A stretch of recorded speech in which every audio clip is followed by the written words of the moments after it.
Hello, this is Professor JPS, and this is a lecture for Communication Arts 154, Film Study and Appreciation, which meets on Thursdays from 1 to 4:15. And in this evening's lecture, this is Wednesday evening, April 8th, it would be for tomorrow, the class for tomorrow for April 9th. And this evening I want to discuss last week's film, The Thin Blue Line, and go over some aspects of that particular film and how it differs from other films in the documentary tradition. And then also review for an examination, which I will email to you after this lecture. I will email to the entire class, and you will have until Monday evening at midnight to email me back in an email attachment the answers for the questions to the exam. The exam would have been tomorrow. We would normally meet at 1 o'clock. I would go over last week's film. We would chat a little bit in review for the exam, and then I would give it the exam from roughly 1 to 4:15 or 4:30. Not doing it that way anymore. So do make sure that you're parsing out some time. This is Wednesday evening, so you'll have all day Thursday, all day Friday, all day Saturday, all day Sunday, and all day Monday to absorb this material and to write up the essay exams. And the essay exams will be 8 questions, 2 for each unit, 10 points, 15 points, 10 points, 15 points, 10 points, 15 points, 10 points, 15 points. So that's 25, 25, 25, 25. And do make sure that you're, giving the point value the honest try there, not just writing 1 or 2 sentences. Okay, so for those of you who may not have seen the film yet, I implore you to see it as much as you can. I don't know if it was available on Amazon. It was only $2.99, sorry, but it was available on Amazon. So let me just go over some aspects of that particular film. And for those who haven't seen it, you're going to have some spoiler alerts, I'm sorry to say. The film is directed by a guy called Errol Morris. Errol Morris is a very smart documentarian, okay? And what the film tries to do is it tries to differentiate itself from what had up to that point been a very strong hand being played by documentary filmmakers in the area of what's called cinema verite, which is in French means cinema truth. You may remember in last week's lecture when I was talking about nonfiction or documentary filmmaking, I said that nonfiction and documentary filmmaking at the beginning of the genesis of movie making in the late 1890s, all the way through to about the 1960s, documentary filmmaking really wasn't represented very well. There weren't that many documentaries made. And the ones that were made, they had a built-in artificiality to them because you could not really get a true picture of what real life was like because of the largeness of movie cameras. To then try to capture real life, you would be interrupting real life to do so, or with large lights in order to light the scene. So there were some skilled documentarians, but you could tell that the movies themselves were so easily put together and scripted that they didn't quite feel like documentaries. They felt they were about real people and real issues, but they were cumbersome, they were awkward, and you could tell that they didn't have the kind of veneer of feeling real. Now that changed with the change in technologies in the latter 50s and 1960s, as we discussed last week, those 4 major changes with lightweight, smaller handheld cameras, zoom lenses that could move in and out quickly in terms of the composition of a scene, faster film stocks, which allowed for more light.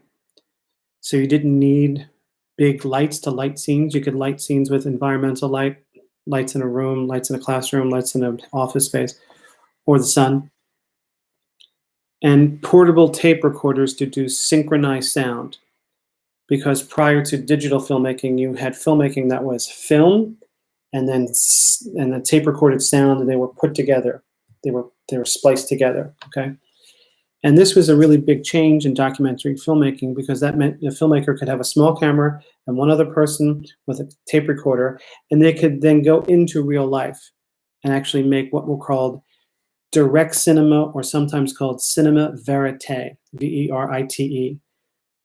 And the movies that popped up in the 1960s really had a beautiful edge to them, because they were documentaries, and they were documentaries that real life didn't feel like it was being interrupted by the filmmaker. And the filmmaker could chart real life a little more closely to real life. They also refer to it as fly on the wall documentary. It was about seeking something the opposite of a scripted, formulaic, commercialized, phony Hollywood film. It was about investigating people who worked in coal mines, or investigating a rock and roll band on a lengthy tour. It was about investigating a mental institution in Massachusetts, or the way in which the welfare system works. And they really made an impact on some of the artistic aspects of cinema in the 60s and 70s and into the 80s. Cinema verite was about trying to get it to truth as much as possible without all the tricks of Hollywood. And a lot of people liked them, particularly in college campuses or in cities or in college classes.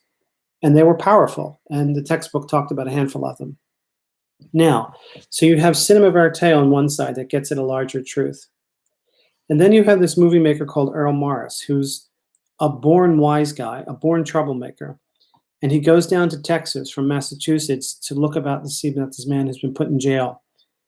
And he slowly realizes that this man has been framed by the institutions in Texas, by the district attorney's office, by the police, by this other crazy young man who clearly is the person who committed the crime, and lied about it.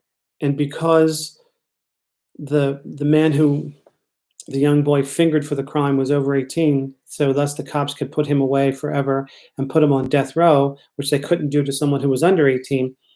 The district attorneys and the police and all the lawyers and the judges, they didn't care. They were like, okay, we got our man.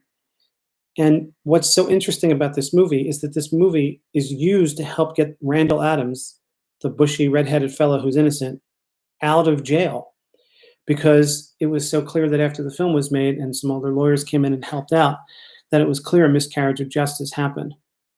But what I'm interested in is how Earl Morris uses the elements of filmmaking as a documentary filmmaker to make his text, make his movie interesting and valid enough to change the minds of people who imprisoned and were going to kill an innocent man. So, what's so compelling about this particular movie in terms of the movie making, the textual elements that Earl Morris uses? And the key thing about this particular film is it comes after a tradition of about 25 to 30 years of cinema verite films that had shaky cameras and people, filmmakers chronicling real life as much as possible, most of the time in black and white, sometime in color. But those films had an immediacy. They really felt so real because they were. People were in real life situations and cutting together some interesting storylines. But R. Morris doesn't quite do it that way, does he? His filmmaking style is really, really different from cinema verite. In fact, this film isn't really cinema verite at all. What Earl Morris does is he uses, much of the time, elements of fiction films to help tell his story. That is to say, he uses a lot of Hollywood-esque type tools. Even though it's a documentary, he uses a lot of Hollywood type tools to help tell this very compelling story. For instance, one of the strongest parts of this particular film is this consistent return to the reenactments of the crime, the reenactments of someone out of a blue Ford Comet or Pinto killing that police officer, right? Now, there must be a dozen or more recreations of that event, visual recreations, where the car drives up and the woman stays in the car and the guy walks out, the other cop walks out and he goes to the side door and he gets shot and he throws up that Burger King milkshake and it falls on the ground and the Burger King milkshake falls to the ground. All of those recreations are really, really stylized, right? I mean, they have slow motion. It's lit professionally. It's like really, really clear. They have cuts on action. That is to say, the editing is edited like it's in a fiction film, where the cop gets shot and falls this way and that way. The speed away of the car is done in a very fast way, and there's 2 and 3 and 4 versions of that. In other words, the overall look and cinematographic tone of this documentary is really using the ingredients of Hollywood fiction filmmaking. It's highly stylized. It's very well lit. It's very well edited.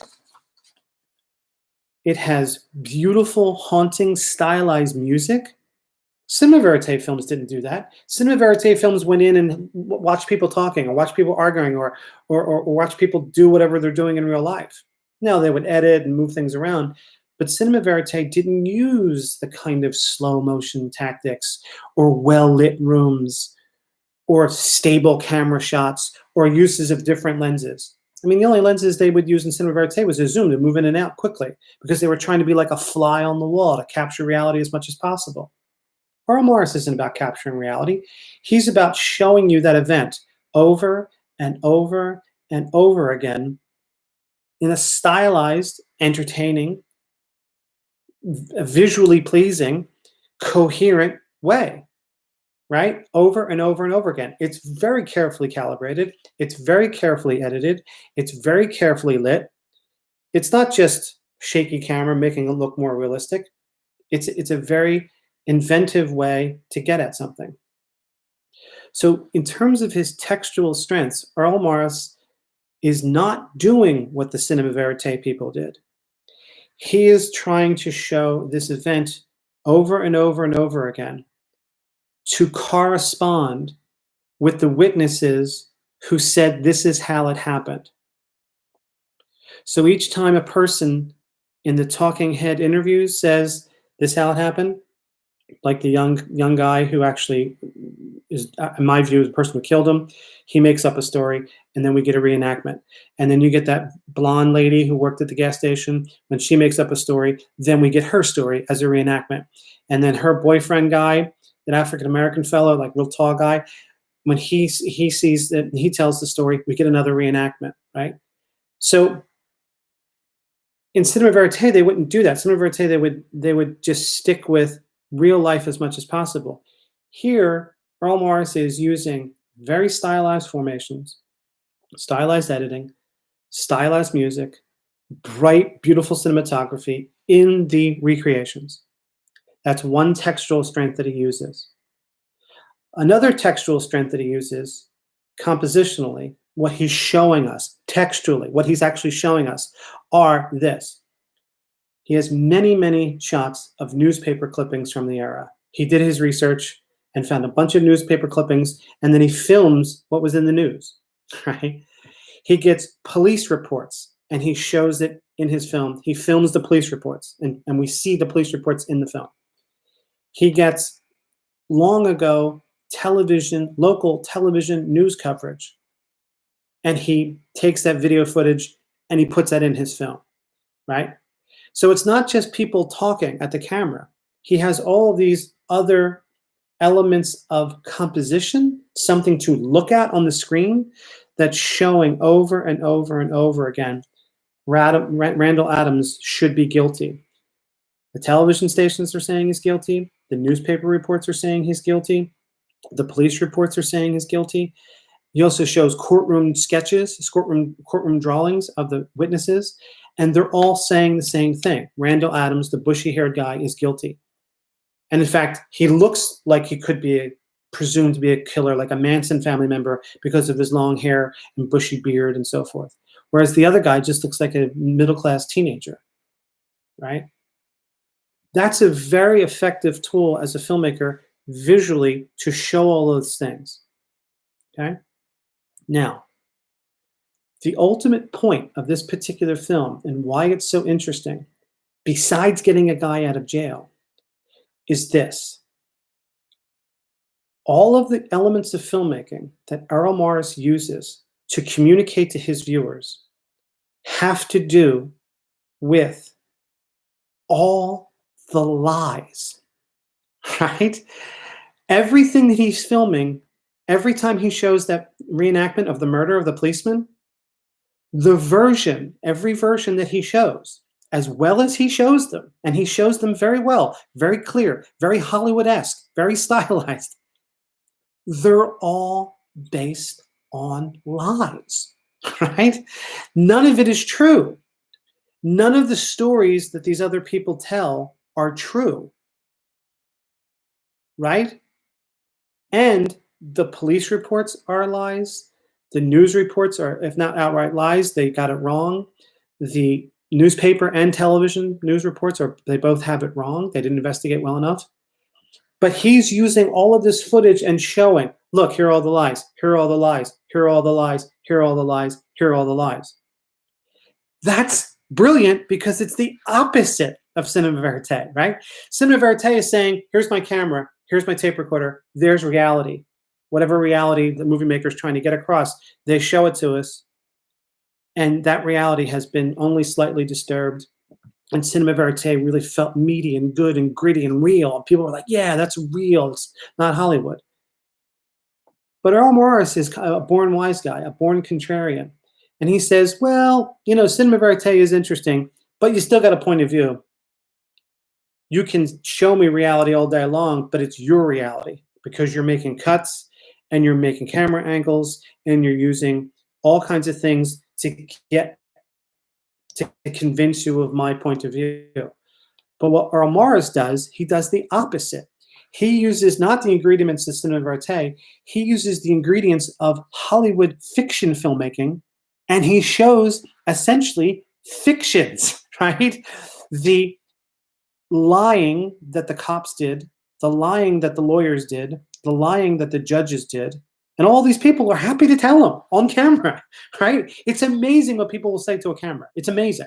All those people, not one of those people were telling the truth. And they're telling it to a movie maker.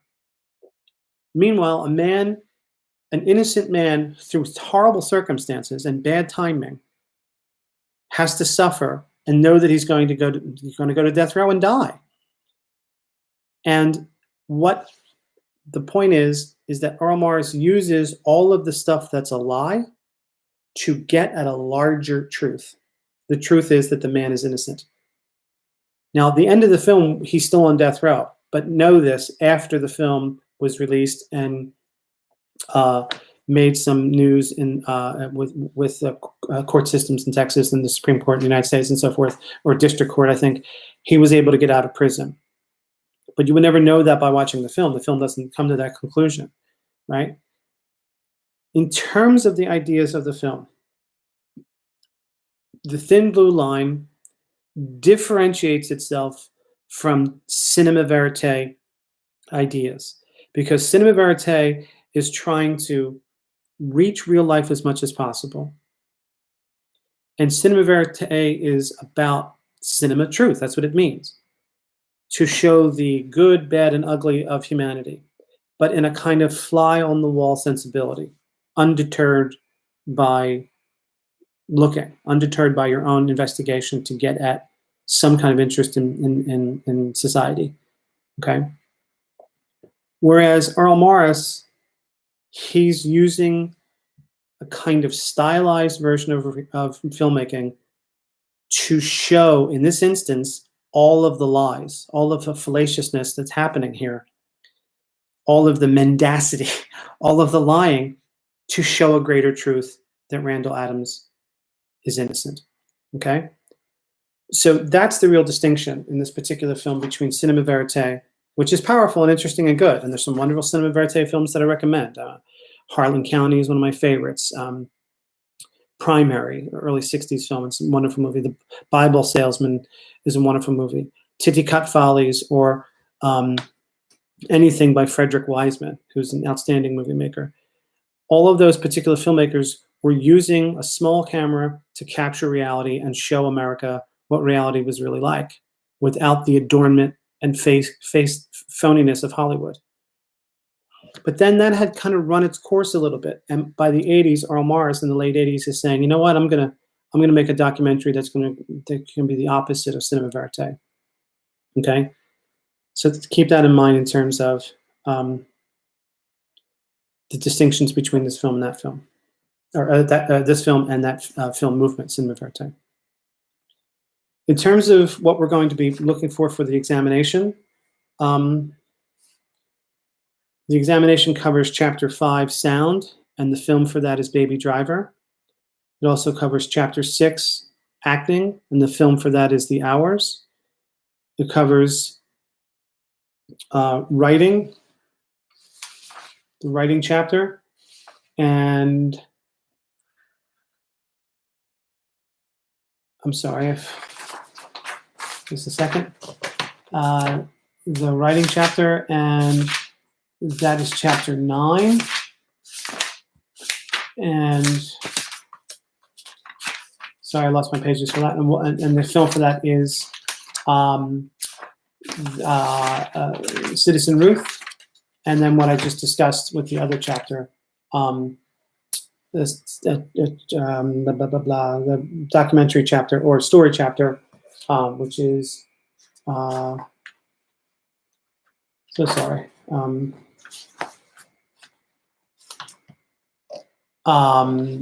Chapter 8. Okay. So let us go and discuss a little bit about Chapter 5 and sound. In terms of the textbook,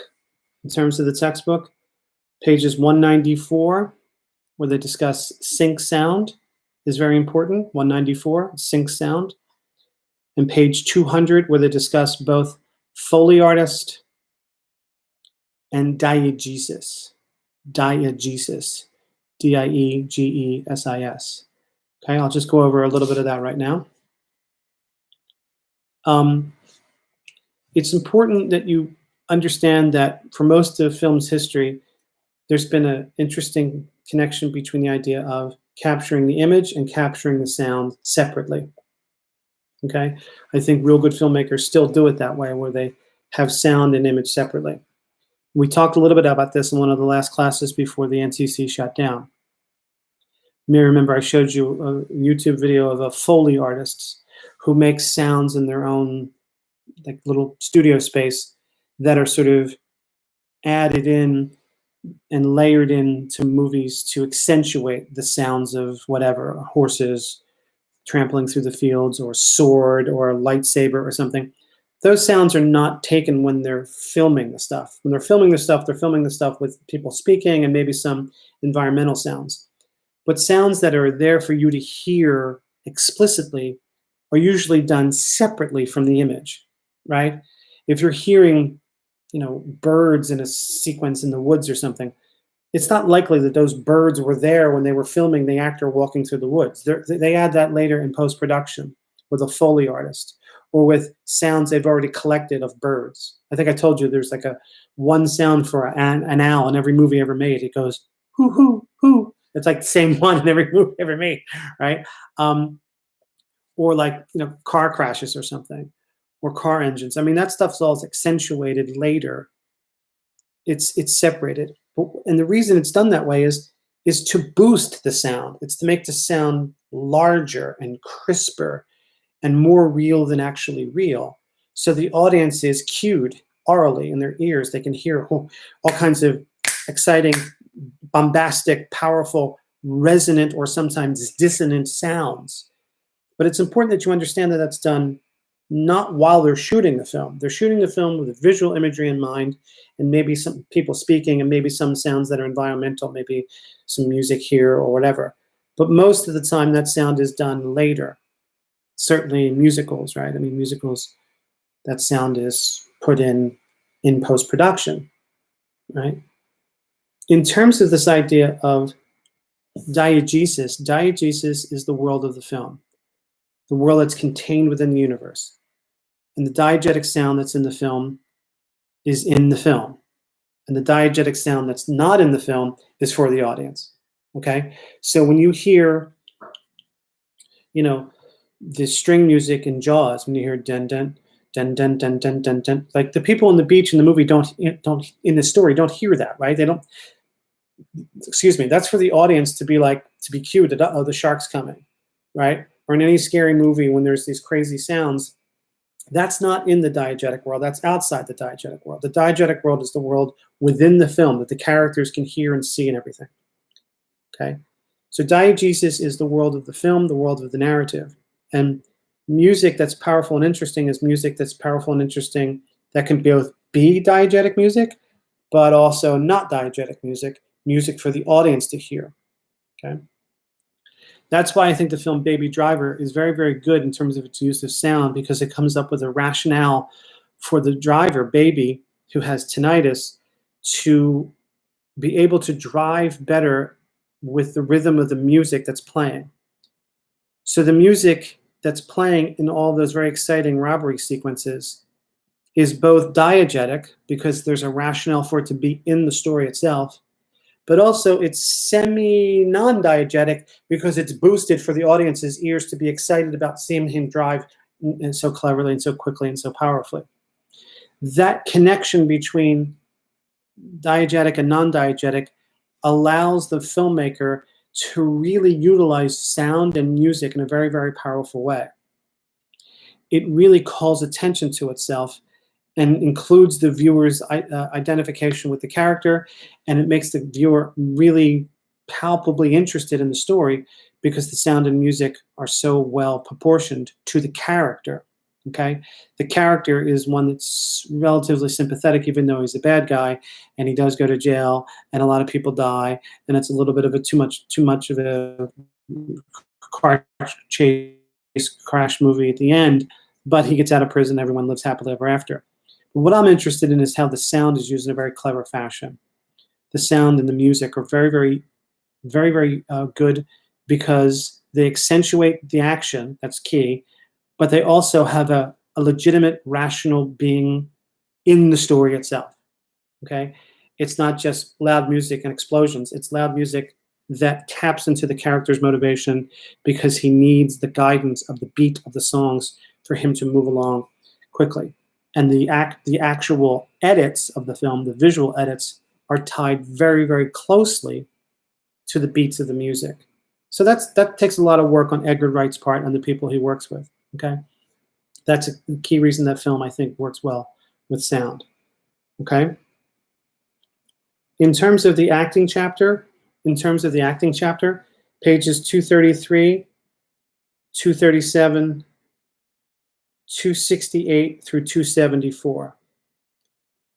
233 and 237, 268 through 274. And the key idea with this particular chapter has to do with the differences between method acting and British acting style. Now, we talked about this before a couple weeks ago. The British acting style is an external acting style from the outside in, that the actor kind of wears a costume, sometimes literally wears a costume, but the actor always generally remains themselves, more or less, with the character on they wear the character outside themselves. It's noted for accents, it's noted for makeup, it's noted for physical acting style, and the character is important, but the actor, him or herself, usually is the person who shines through. The method acting style is the opposite. The method acting style, or what's called the Stanislavski method, is a style that is from the inside out. Okay, it's an internal feeling of an actor deeply connecting psychologically with the character. No matter how horrible or good or bad the character is, the actor, him or herself, tries to live as close as possible to that particular character, to try to find something in their own psyche that connects to that particular character and to kind of live that character. Not just pretend to be that character, but to try to live like that character as much as possible. So if you have the method actor, which is inside out, and the British acting style, it happens to be outside in, you have some variability in between. It's not just mutually exclusive one or the other. I mean, there are method actors who wear a lot of makeup, right? And there's some British acting style people who will connect a little bit with their character. It's not as if they're completely mutually exclusive. Now, the film The Hours might not have been your favorite film, but it's a really good example of very, very good technical acting. And I think it's clear to see that there's 3 terrific actresses, one of them deploying the British acting style, one of them deploying the so-called method acting style, and one of them who's a little bit in between the both. And I think it's fair to say that the Nicole Kidman character, she happens to be playing a British person. That's just a coincidence. Nicole Kidman is Australian anyway. Nicole Kidman plays the real character of Virginia Woolf, and she is deploying much more of a kind of British acting style. She's nearly unrecognizable. She has a false nose that looks like Virginia Woolf. All of Nicole Kidman's sort of pretty Hollywood adornments are washed away. Her fingernails are all filled with ink from doing the writing. She has a British accent. Technically, she's Australian. And she's, costumed like a late 19th century, early 20th century woman. And she's deploying an acting style that's much more outside in. Okay? And I think it's fair to say that the Meryl Streep character is deploying much more of a method acting style, where her emotional connection to her character is very, very deep and resonant and resounding and powerful and sad. When she sort of falls to the floor, recalling the difficulties of her love life and the difficulties of her life in the past, and is trying to hold on to something that is slipping through her fingertips. It's very, very powerful because Meryl Streep is connecting somewhere with her own psyche, her own psychology, her own sensibilities to the character that she's playing. And it's very, very moving, very, very moving. And I think the Julianne Moore character is sort of in between those 2 poles. She's someone who's certainly dressed up like a 50s housewife, dressed up with all the makeup and all of the prim and proper stuff that a 50s housewife would have. That gives it a British sense. But she's also kind of stuck in her own head. And that is a little bit of the method acting style. So it would seem to me that it's a fair estimation that you have a pretty good illustration of the differentiation between these kinds of acting styles in this particular film. Now, I know the film is, I think it's fair to say that this film is, you guys are probably a little too young for it. But nonetheless, it's a powerful text that I think illustrates acting quite well. The acting style that is much more British acting style than Nicole Kidman, I think, deploys because of the makeup, the false nose, the costumes that she has to wear, even the gritty stuff on her fingers. Meryl Streep is much more method acting, connecting deeply with the emotional core, her own emotional core to reflect that character's emotional core. Very, very sad, very, very moving. And Julianne Moore is somewhere in between. Okay. In terms of the writing chapter, the key ideas in the writing chapter have to do with motifs, symbols, and metaphor in cinematic writing. And that stuff can be found on between pages 307 and, I'm sorry, what did I say? 387 and 392. 387 through 392, metaphor, motif, symbols. Sorry, let me say that again. Motif, symbols, and metaphor. Okay. Generally speaking, they're all essentially symbolic, right? Try not to get too worn down in the idea of all 3 of them. but get a sense of what they mean, as we discussed, I think, last week. Okay? A motif is something that recurs frequently throughout a film. A metaphor is something that can't literally be true, but is uh, um, mentioned a lot. And symbolism is a way in which you can add additional meanings that are relatively apparent to the sensitive observer. And there was a Kurosawa example about fire representing passion. They all mean very similar things, but it's the frequency in which they're used, okay? Motif, symbols, and metaphors. And the film for that week was the terrifically written film, Citizen Ruth. And we discussed a little bit about it before. The things I think are important about Citizen Ruth is the idea that the film is satire. Okay? It's satire, and the satiric aspects of the film are powerful because it's making fun of both sides of the so-called abortion debate, pro-life and pro-choice. Both sides are using Ruth as a political tool, and they don't care enough about Ruth as a person. They care much more about Ruth as someone they can use to make their own political hay with her, their own political strength with her. And the movie reminds you that it's a satire mainly by the use of music, because the music is light, it's dancey, it's silly. It just creeps up into your consciousness saying, even though this is a story, a difficult story about an ugly thing, and Ruth is not the sweetest looking person, it reminds you that it's a satire, that it's a comedy, because it's making fun of something serious and revealing the weaknesses of both sides' argument. And the recurring motifs that happen in the film that are written by Alexander Payne, the director, and his writing partner, Jim Taylor, are this notion of both sides. The visual compositions of both sides with some frequency happens in the film, as we went over last week.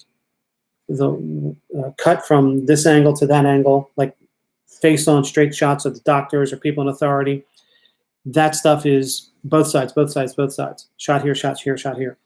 When she looks at her point of view like this, there's 2 points of view.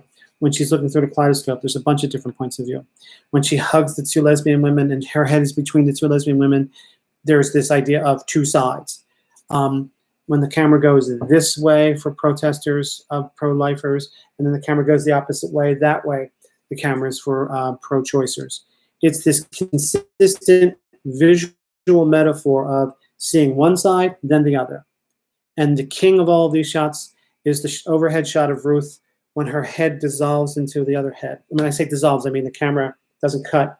She's facing, the camera's above her head, and she's looking up into the heavens up to the ceiling after she's had a miscarriage, and she's trying to figure out what to do.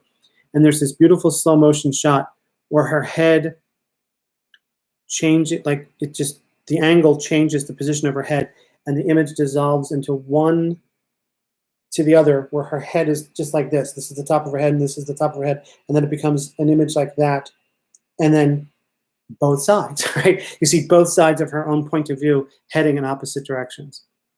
That motif is very, very well established all throughout the film. Plus the idea of colors. The film uses red with some frequency to show danger. There's red when she's getting some of that paint stuff that she wants to huff. There's red when she's trying to escape, and there's a red car that she's sitting next to. There's red at another point, which I can't quite remember, but red is used all the time to symbolize the idea of danger. And blue is usually there to symbolize the idea of safety. She's in a blue vest when the baby savers take her. She's in something blue lady when I forget exactly when, but she's in I think a blue outfit later with the baby, the pro-choicers save her. And blue is often associated with danger. Well, it doesn't take a genius to figure out that's 2/3 of the American flag, and Ruth is white, so you have this idea of a motif of America through the colors. Plus, the film is darkly funny. Its satire is making fun of the limitations of some of the arguments made on both sides of this issue, and the stereotypes on both sides are made fun of, and the movie has a dark, funny tone to it. Okay? That's good writing, because the writing is enmeshed with the filmmaking, and the movie maker co-wrote the script. So, and he's co-written a lot of his scripts. So that's a pretty well-established idea. Okay, so keep that in mind. And the stuff we discussed just now in terms of the thin blue line, make sure you're sticking with in the textbook, pages 342 through 348. That kind of gives a little bit of what we did in chapter 1. But also a key is what is that? 354? Hold on. Sorry, I don't know my own handwriting.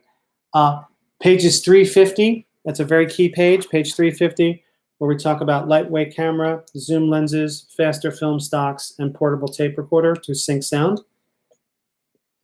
That's for direct cinema and cinema verite.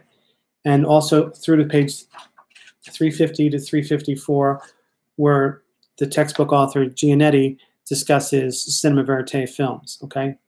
And then I think, cinema verite is very, very important because it tries to get at truth. Pages 350 to 354 will help you. And then The Thin Blue Line is a film that challenges. It really challenges the methods and the so-called authority of cinema verite, which preceded the Thin Blue Line by a good 15 to 20 years. That's what makes The Thin Blue Line such a great film, is that not only did it get someone out of prison, but it uses documentarian ideas differently than the movies that were made right before it. It made documentaries grow and go into a different direction. And I think that's what's so compelling about this particular film, okay? So, a couple of things. Make sure that you're keeping up with the emails, please. Please make sure that you can send me some screening sheets from time to time. Just make sure you indicate who you are, what class this is. This is class COM 154, okay? Make sure you're saying that, because I have 5 classes and over 100 students and getting more emails than I've ever gotten in my life. So you can just be short with me, just like, Shields, it's Joe Blow, COM 154, here's my screening sheet. Send as an attachment, please. Send as an attachment, along with the test. Send as an attachment, okay? Please link your email, your personal email to your NCC email. I do not have all of your personal emails. I just can't get them all. I have the banner system, the NCC banner system, that lists only your NCC email.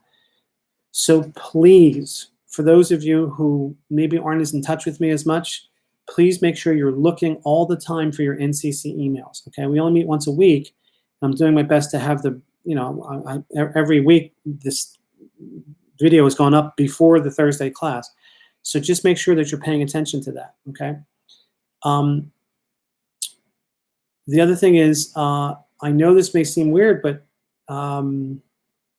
this time of year we'll be starting advising for the fall semester or even summer semester.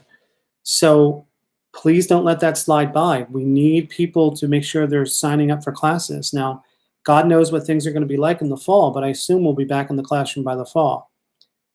And, the economy could be kind of tough come this fall, which, I don't know this to be the case. I'm just spitballing here, but often when there's a tough economic time, community colleges get a little bit more crowded, which, would be fine, but I want you to make sure that you're getting the classes you need.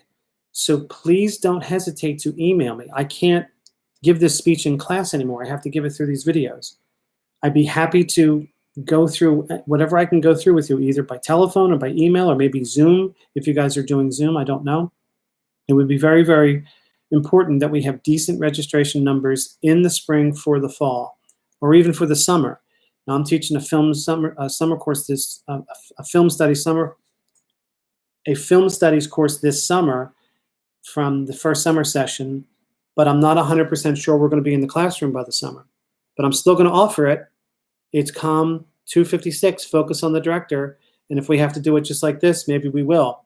But it's being offered. It's 3 credits. It's a 200 level class. If you need 200 level class, I